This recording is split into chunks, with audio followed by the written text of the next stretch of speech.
genital mutilation is banned in most of the Western world, but campaigners say it is in fact on the increase within some minority communities. In Britain it was outlawed more than 30 years ago, but since then not a single prosecution has been brought, and now there are even reports that some young girls are brought to Britain to be mutilated. Sue Lloyd-Roberts reports. I realised that a part of me was missing. Emma is telling her doctor about the holiday she was taken on when she was 14 to visit family in Sierra Leone. It's not a trip with happy memories. My legs were spread and I just thought, this is not right.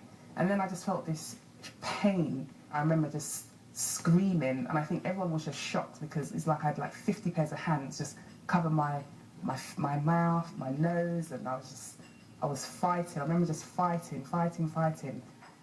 Female genital mutilation, a horrific practice which the perpetrators say is intended to purify a woman, has been illegal in the UK for almost 30 years. It's also an offence to take a girl abroad to be cut, and yet there hasn't been a single prosecution in Britain. Campaigners elsewhere in Europe say it's therefore not surprising that Britain is gaining a worrying reputation as a destination for FGM tourism. Although FGM is not legal in UK, but still the people are doing underground. So even so many people from other European countries, they go to UK and they circumcise their daughters there.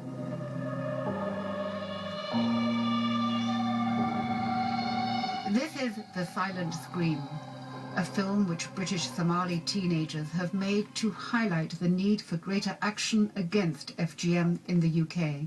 We live in the 21st century, Mom. Things have changed. Can you see that? Break away from our tradition. Who would want to marry Samira if she doesn't? The sixth form students who produced it say the problem is so common in their community that there are even so-called FGM parties. They have the parties like all in one go, like all the girls will come together with their parents and they'll have a party because it's cheaper and they can all just get it over and done with all at the same time.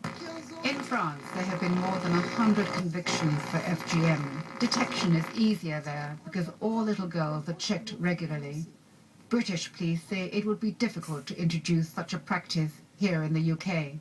It's very clear that the type of behaviour that is necessary as a result of a mandatory inspection, in our terms, almost at times could be considered to be a form of abuse in itself.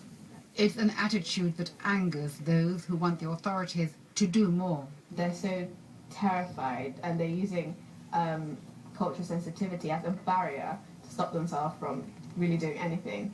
What would you do if the girl had blue eyes and blonde hair? Would FGM still be carrying on in the UK? Sue Lloyd-Roberts, BBC News.